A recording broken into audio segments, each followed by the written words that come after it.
I'm John O'Hara. I'm the president of the Maryland Group Against Smokers Pollution. We're an organization that was founded in 1975, so we've been around for the last 39 years, fighting for tobacco-free air, smoke-free air here in the state of Maryland. We've also had impacts nationwide and even internationally. We're cutting a series of shows here on tobacco, the impact that it has on the human body, and how we go about getting smoke-free air. We are planning on putting these on YouTube and other social media so that people can get a feeling for what the fight for tobacco was like, tobacco-free air was like, and so on, and the fact that it's still with us and we still have an awful lot more to do.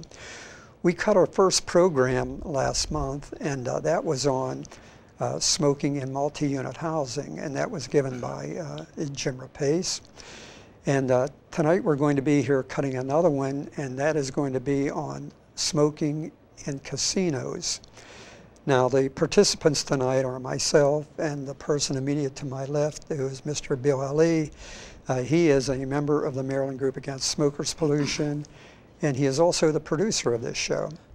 And my other companion here tonight is Jim Rapace, who is going to be actually making tonight's presentation on smoke-free casinos. So, Jim, it's...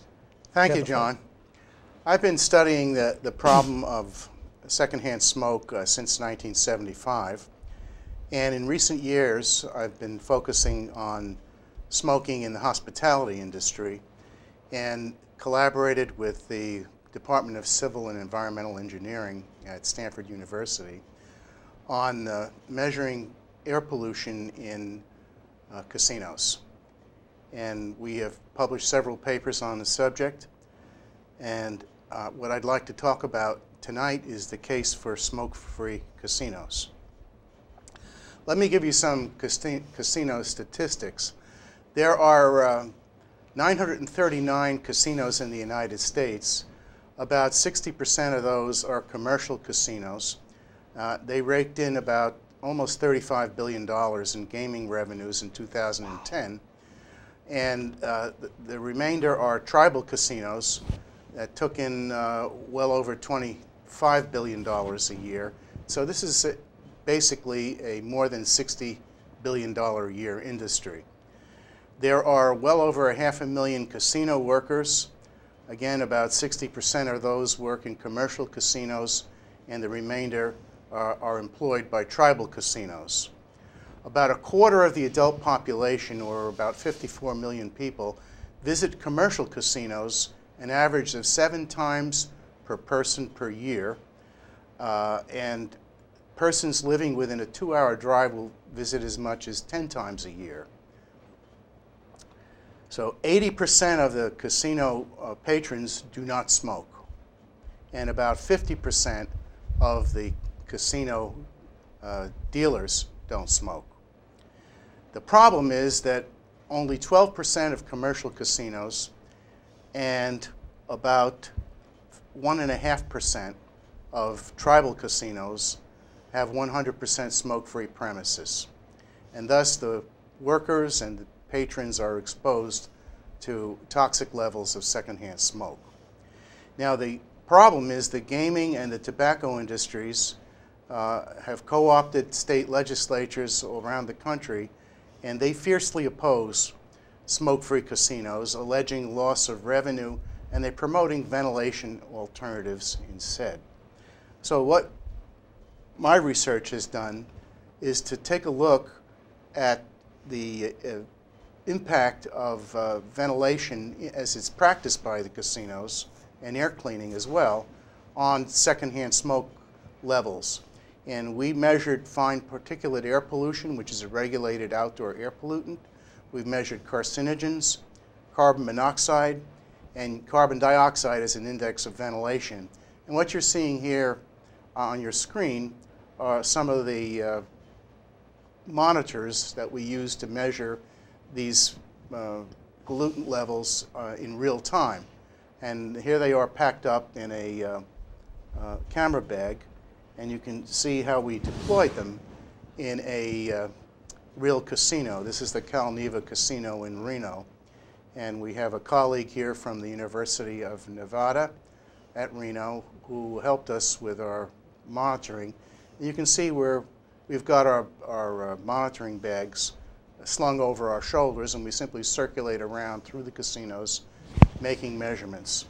And we did this for many, many casinos. Here's one that I did recently in East Los Angeles, California. And I want to show you what the data look like in real time. Real-time fine particulate air pollution levels in the smoking and non-smoking buildings and outdoors of this poker casino in East Los Angeles. Now, this is what the data look like.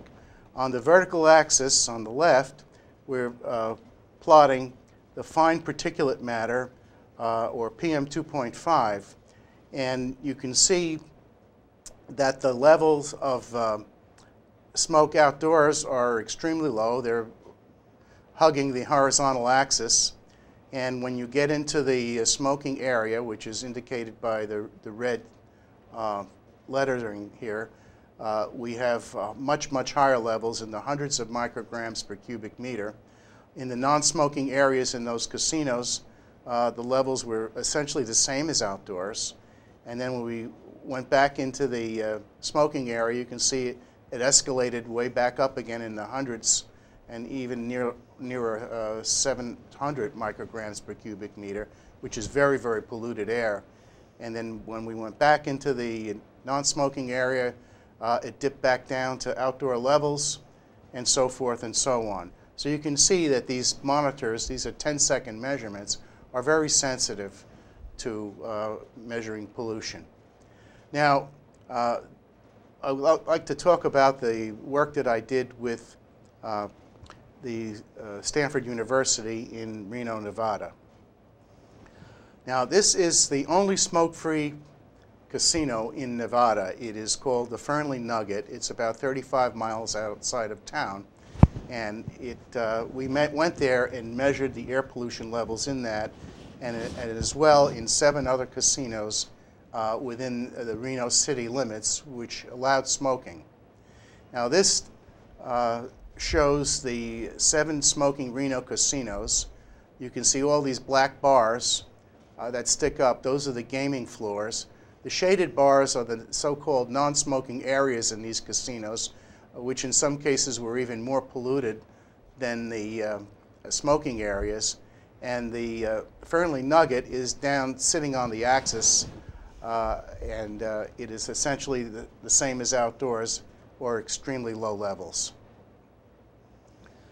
Now, what I've got here is a plot of the air pollution levels on the left-hand axis and the EPA air quality index on the right axis, which is color-coded.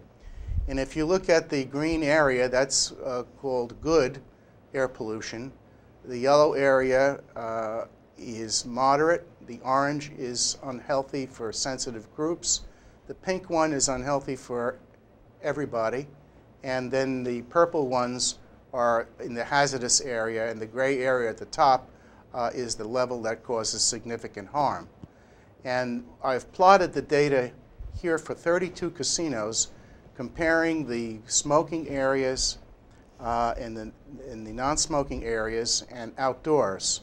And what we found is that all the outdoor levels were either moderately polluted or in the good zone, depending upon what the outdoor air pollution levels were.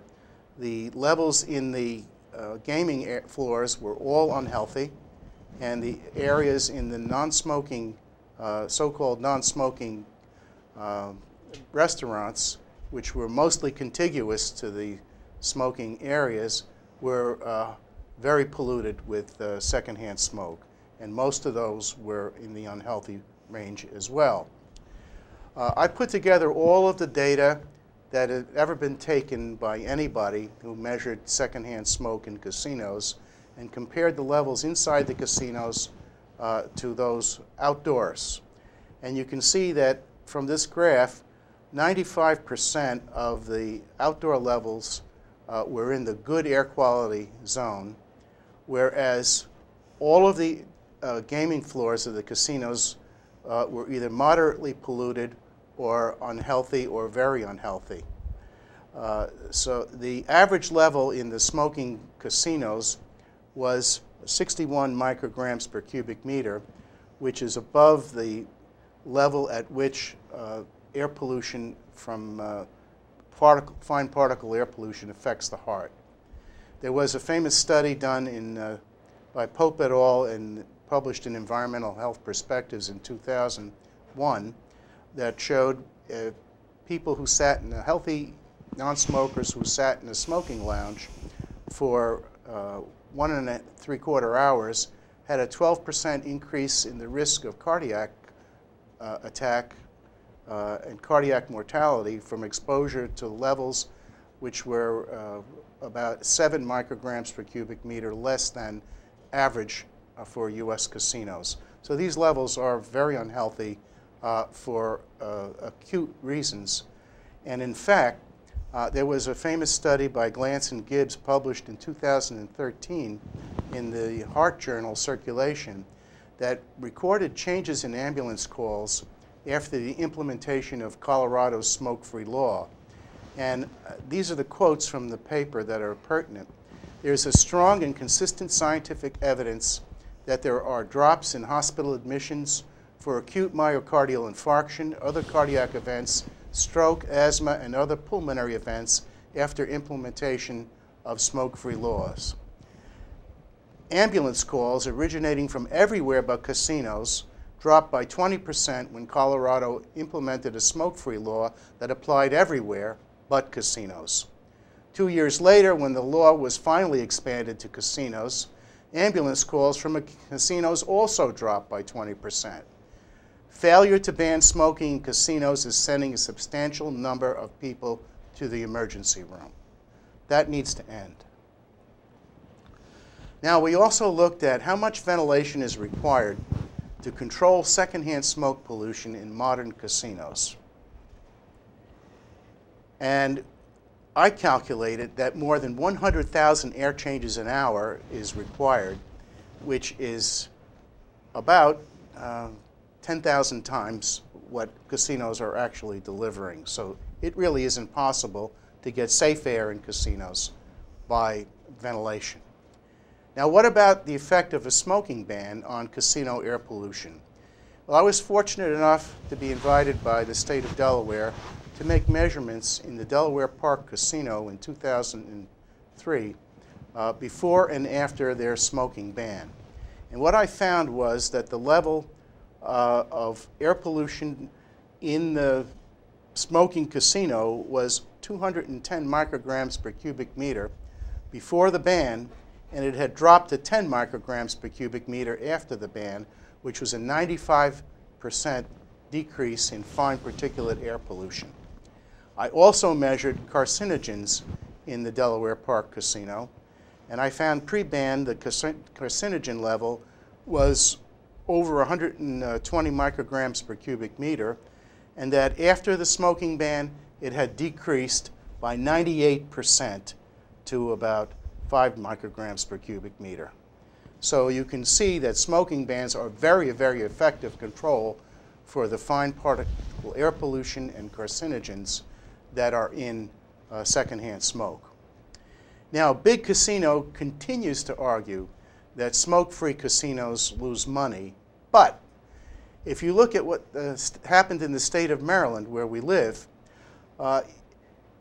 MGM Grand and Penn National Gaming competed to build a $750 million smoke-free casino in a smoke-free state which already had 5 smoke-free casinos. Why would they have done that if smoke-free casinos lose money? And why did they spend together $90 million to convince Maryland voters to approve their application for a 6th smoke-free casino? It doesn't make any sense. Now, what about the effects of secondhand smoke on casino workers' health? This is a very big issue because these people are occupationally exposed to these high levels of secondhand smoke on the job. And one might expect that this is going to severely impact their health as well as the health of casino patrons. What are the possible consequences of the failure to ban smoking in casinos? Well, we know from several reports, including the Surgeon General's reports over the decades, and more recently the California EPA report, that 50,000 non-smokers die every year from exposure to secondhand smoke, and the range is from 23,000 to 70,000, depending on whether you're at the low end or the high end of the estimates. And what are the effects? There are effects on the lung, respiratory effects. There are carcinogenic effects on the lung, on the nasal sinus, on breast cancer. There are cardiovascular effects, including heart disease mortality, acute and chronic coronary heart disease, and altered vascular properties of the blood vessels. These are very adverse health effects known health effects from exposure to secondhand smoke. So one might expect that these adverse health effects could be found in casino workers. Now you can see from this slide that the casino dealers work in very close proximity to smokers, particularly blackjack dealers, where as many as 5 or 6 blackjack players, many or all of whom might be smoking, and blowing the smoke directly into the dealers' faces. And dealers are not allowed to complain about the secondhand smoke being blown in their faces. They're not allowed to ask the management or the players to refrain from smoking, and if they do, they can be fired. So they live under and work under very adverse occupational health conditions. Now, casino workers are very well known to inhale and absorb toxic pollution in smoky casinos, and I'll talk about that in a minute, what the government found. But we know that secondhand smoke, by chemical analysis, contains 172 toxic substances, including 67 known carcinogens, 47 hazardous wastes, 33 hazardous air pollutants, and 3 criteria air pollutants that are regulated in the outdoor air, including fine particulate matter, or PM2.5, and each cigarette emits 14,000 micrograms of PM2.5, and cigars will emit 3 to 5 times as much.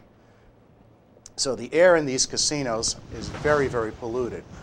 Now here's another plot showing the 24-hour levels of fine particulate air pollution as calculated from the blood cotinine. Cotinine is a nicotine metabolite by the Department of Nutrition at the University of Nevada in Reno. This is data taken by Dr. Chris Prissos. And I've plotted his data, against the outdoor air pollution levels that are regulated by the EPA in the outdoor air. And you can see that every single casino worker, and there were hundreds measured by Dr. Prissos, had been exposed to unhealthy air, and some of it was well up into the significant harm level. So you can see that casino workers invariably were exposed to very high levels of toxic air pollution. Now let's take a look at the study by the National Institutes for Occupational Health, which is a branch of the Centers for Disease Control. And they did a study of over 100 casino dealers in 3 Las Vegas casinos. This was Bally's, Paris, and Caesars Palace in Las Vegas, Nevada, May 2009. And what they found was that in 114 casino dealers, the levels of a potent tobacco-specific carcinogen known as NNK were at the 80th percentile for a database of all U.S. non-smokers. And when you looked at their cotinine levels, again, the nicotine metabolite cotinine, it exceeded the 95th percentile for all U.S. smokers. So clearly the casino dealers are exposed far more than any other group of workers or citizens in the United States. Now, here are the detailed results of the NIOSH study of secondhand smoke in Vegas casinos. They were asked to come in by the dealers at Bally's, Paris, and Caesars, who complained that secondhand smoke exposure on the job was sickening them. So NIOSH came in over a several-day period in May of that year and found that the increased levels of secondhand smoke markers in the casino air and in the urine of 124 casino workers exposed at work only were detectable and indicated they had been heavily exposed to secondhand smoke. They found that they absorbed and metabolized these tobacco-specific carcinogens, and they found high levels of polycyclic aromatic hydrocarbons, which are known carcinogens in the air due to secondhand smoke.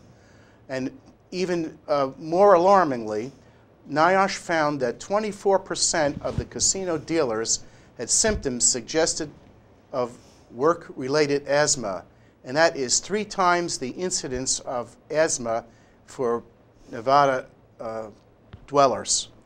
NIOSH recommended that casinos ban smoking, but it doesn't have any regulatory powers, so really that is an issue that's up to the state legislatures. And in Nevada, which is controlled by the casino industry, they weren't hearing anything of it. Personally, I've been involved in secondhand smoke litigation cases from 1981 to 2013 for many persons, non-smokers, who have been injured by secondhand smoke. These include office workers, railroad workers, casino workers, restaurant workers, flight attendants, nurses, prison guards. I've done child custody cases, prisoner cases, cases involving apartment dwellers infiltrated by secondhand smoke, and so forth and so on. The kinds of injuries that these people are reporting include lung cancer, cancer of the throat, cancer of the pancreas, heart attacks, erosion of the cornea of the eyes, acute irritation of the nasal sinuses, respiratory disease, asthmatic attacks, eye, nose, and throat irritation, headaches, dizziness, and nausea, and rapid heartbeats. Now, I've been able to estimate, using published exposure-response relationships and dose-response relationships, the annual mortality for non-smoking casino workers in the United States. There are, as I said, more than 500,000 casino workers, and based on the levels that NIOSH measured in the 3 Vegas casinos in the urine of these 123 casino workers, if you scaled it up to the national database of casino workers using dose-response relationships, which I've published, we will find that about half of those workers are non-smokers, and I've estimated that well over 600 excess deaths a year among casino workers will occur. 5 minutes, Jim. Now I'd like to conclude with secondhand smoke casino litigation cases that have been filed by casino workers around the country. And I'm going to talk just about 3 of them in the time that we have left. One in New Orleans, one in Hammond, Indiana, and one in Atlantic City in New Jersey. The one in the New Orleans was the Treasure Chest Casino, where 3 casino workers were hospitalized with acute asthma. They collapsed on the job, and 150 other workers were treated for respiratory effects. That settled out of court between $1 and $2 million in 1998. The Empress Horseshoe Casino workers, 23 workers there, filed a lawsuit on secondhand smoke. 19 had respiratory disease, 1 had heart disease, 1 had cancer, and 1 died. That settled for between $10 and $20 million. These cases were able to prevail in court because they were riverboat casinos and they were governed by a different law than most land-based casinos. There was one casino worker in New Jersey who managed to prevail in litigation, and the Tropicana Casino settled with him for $4.5 million. Now, every casino employer has the moral obligation and legal obligation to provide a safe and healthy workplace. Clearly, they are not doing that. There are a number of states which have banned smoke-free casinos. Unfortunately, as I mentioned, they only really account for 12% of the commercial casinos in the United States. So to summarize, the case for smoke-free casinos: casino smoking creates serious air pollution. Non-smoking casino workers are absorbing these toxic smoke chemicals, and patrons as well. And the casino patrons and workers are at a significantly increased risk of heart attack from secondhand smoke after 2 hours. Ventilation and air cleaning do not control the secondhand smoke. Ambulance calls in casinos decreased by 20% after smoking was banned in those casinos in Colorado. And more than an estimated 600 casino workers die every year from secondhand smoke on the job, and many more suffer serious harm.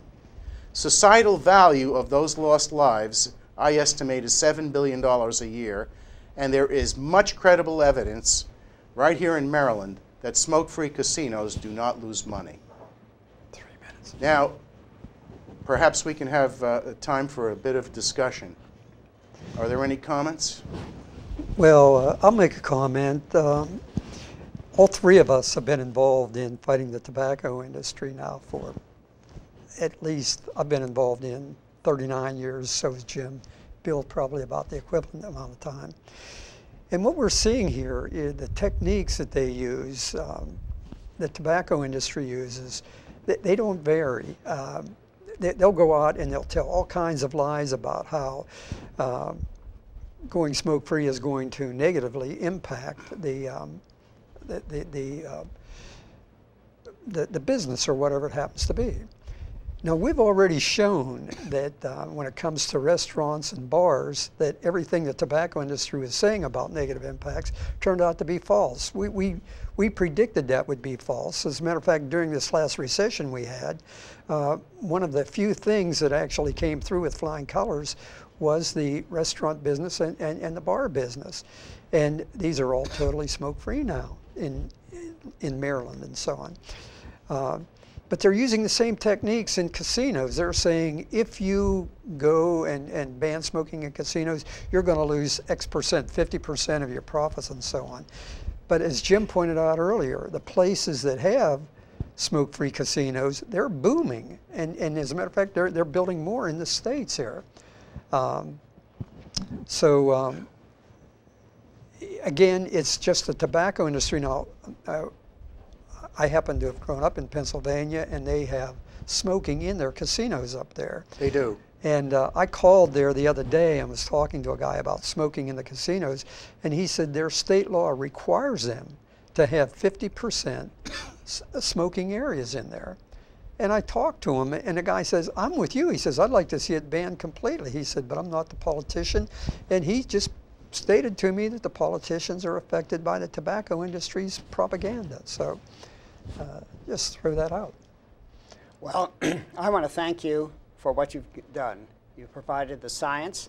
You've also told people how they can use the science to get politically active and protect their health. And I look forward to future shows working with you folks and any other guests you have who will set a fine example for people who want protection in public from tobacco smoke. Thank you, Bill. John? I'd like to say one last thing if I have time to do it. All you have to do in order to see how effective smoke-free casinos are is to go down to a place like Dover Downs in Delaware. You walk through the parking lot there and you're going to see almost probably 80% of the cars are from other states like New Jersey, Pennsylvania, New York, and places like that where they still have smoking in their casinos. They're coming down there for smoke-free casino play.